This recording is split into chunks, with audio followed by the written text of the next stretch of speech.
오늘 우리에게 주신 하나님의 말씀은 신약성경 마태복음 26장 50절에서 52절의 말씀입니다. 제가 봉독해 드리겠습니다. 이 계시의 말씀을 봉독할 때 다 함께 살아계신 하나님의 음성을 들으실 수 있기를 바랍니다. 예수께서 이르시되 친구여 내가 무엇을 하려고 왔는지 행하라 하신대 이에 그들이 나와 예수께 손을 대어 잡는지라.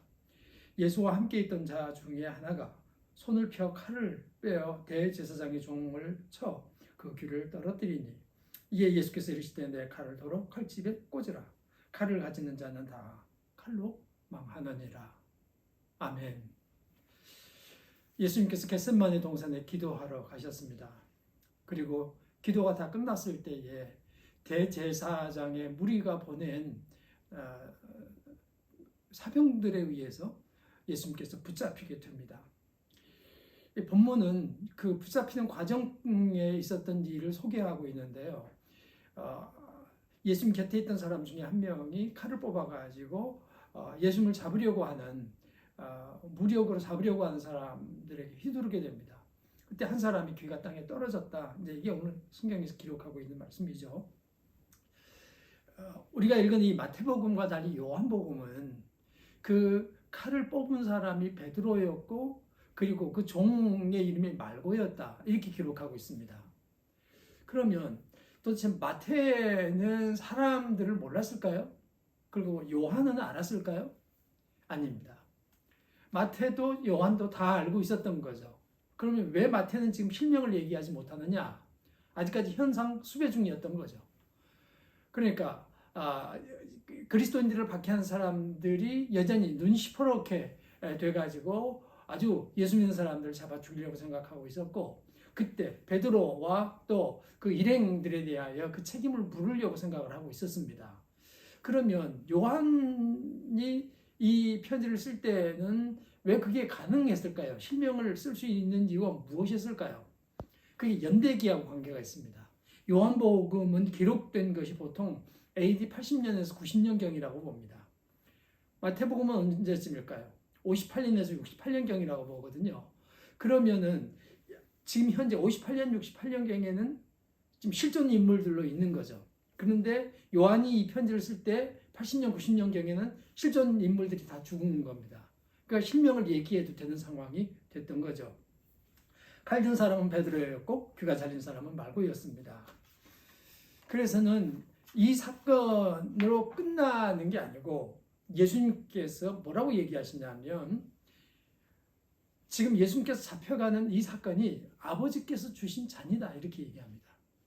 그러니까 이거는 내가 짊어져야 되는 십자가다 이렇게 받아들이는 거죠.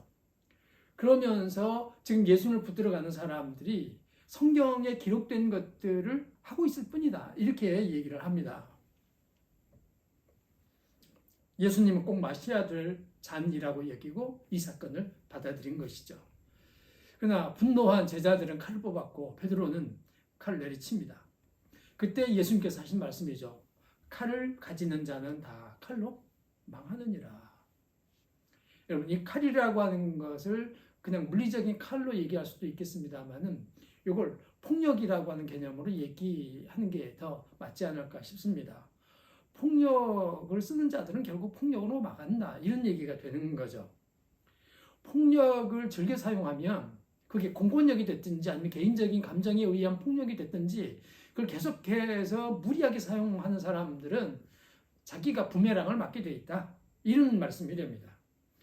칼을 쓰는 자 칼로 망한다. 그러니까 폭력 이거 가지고 문제를 해결하려고 하지 말아라 이런 얘기인 거죠. 그게 물리적인 것이든 언어적인 것이든 결국은 그걸 사용하는 사람들에게 되돌아와서 그를 힘겹게 하는 사용한 사람을 힘겹게 하는 그런 결과가 있게 된 것이다 하는 말씀이죠.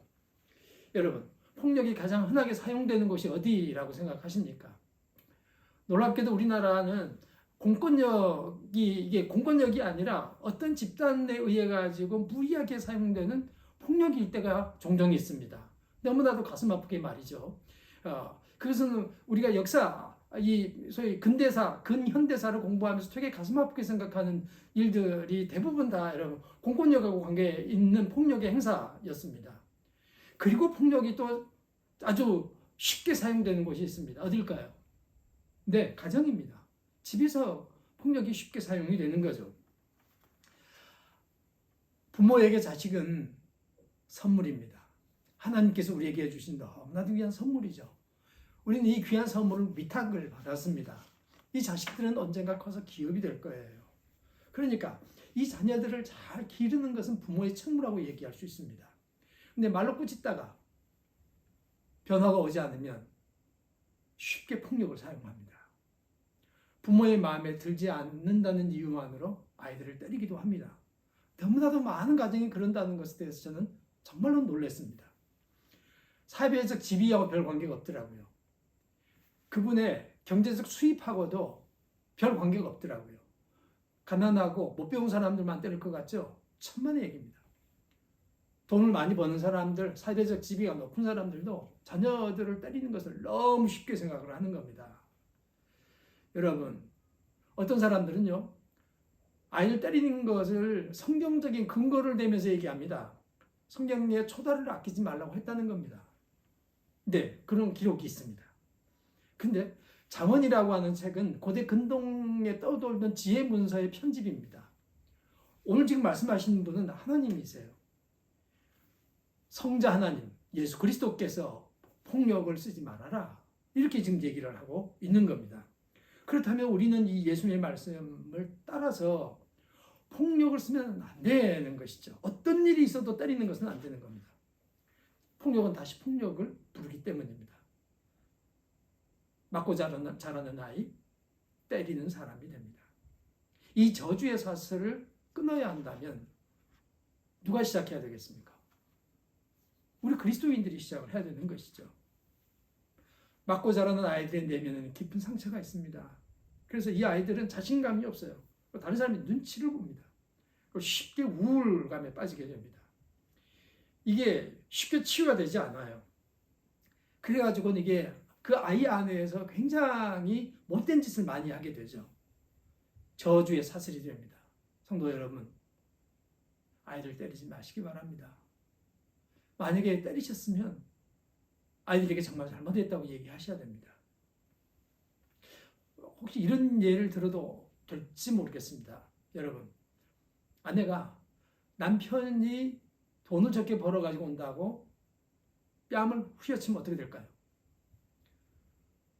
밥 먹고 나서 저녁이면 게임에 빠져 산다고 몽둥이를 때리면 어떻게 될까요? 여러분, 있을 수 있는 일인가요? 반대로 남편이 아내를 때린 것은 또 어떻습니까? 찌개가 싱겁다고 아내를 때려요. 집안이 더럽다고 때려요. 돈을 함부로 쓴다고 때려요. 여러분, 여기 살 수 있겠습니까? 살 수 없습니다. 이렇게 돼서는 안 되는 것이죠. 그러니까 근본적으로 폭력은 행사하지 말아야 됩니다. 자녀는 하나님께서 여러분들에게 잠시 맡긴 선물입니다. 언젠가는 여러분들에게 물으실 거예요. 예, 내가 맡긴 우리 아이 어떻게 키웠냐? 이렇게 물으실 겁니다. 그때 하나님이 이렇게 키웠습니다. 너무나도 소중하고 귀한 선물을 내게 주셔서 참으로 감사했었습니다. 이렇게 말씀드릴 수 있는 여러분들이 되시기를 바랍니다. 아이가 계속해서 말을 듣지 않으면 어떻게 해야 할까요? 폭력을 쓰는 대신에 설득해야 됩니다. 설득이 될까요? 전 된다고 믿습니다. 되더라고요, 해보니까. 테이아르드 샤르댕이라고 하는 신학자가 있습니다. 무슨 얘기하냐면은 설득하지 못한 게 죄다, 이렇게 말합니다. 우리가 우리 아이들을 설득해야 되는데 설득을 못했어요. 그 못한 내가 죄인인 거죠. 내가 지금 뭔가 잘못하고 있는 거죠. 그러니까 설득하지 못한 내가 잘못하고 있다는 것을 깨달으신다면 설득할 수 있는 기술을 배워야 되는 겁니다. 이 아이를 사랑하고 존중하면서 이 아이와 함께 깊이 있는 대화가 가능해져야 됩니다. 그와 같은 일을 할 때 비로소 여기가 작은 천국이 될 수 있는 거죠. 행복의 나라가 될 수 있습니다. 예수님께서 하신 말씀을 기억하셔야 됩니다. 칼을 쓰는 자 칼로 망한다. 여러분, 칼로 망하는 일이 여러분 가정에는 없기를 바랍니다. 그리고 정말로 여러분 아이들과 함께 행복하게 살아가는 일이 있게 되기를 바랍니다. 사실 부부간에도 폭력을 행사하는 경우가 종종 있죠. 그런 사람들이 꽤 있습니다. 근데 여러분, 그것도 사실은 누군가가 스탑해야 됩니다. 그리고 말로 하셔야 됩니다. 그러니까 되게 이렇게 분노가 치어 올라와 가지고 어떻게 말하기가 어려울 수 있겠습니다만은, 그러나 그럼에도 불구하고 설득하셔야 됩니다. 그것만이 우리가 할 수 있는 일이고 해야만 되는 일인 것이죠. 예수님께서 마지막 순간 붙들려 가시면서 하나님께서 내게 주신 잔이다. 라는 얘기를 가야 한다. 이렇게 말씀하시고 그걸 운명적으로 받아들이셨습니다. 여러분 힘들게 하는 아이들 있나요? 하나님께서 내게 주신 잔이다. 내가 이 잔을 기쁘게 마실 거다. 이러면 좋으실 것 같아요. 그러면 정말로 이 아이들이 달라지고 변화하게 될 것입니다. 그리고 여러분들이 소망하는 행복한 가정이 이루어지게 될 것입니다. 그 귀한 복과 은혜가 여러분과 함께 하시기를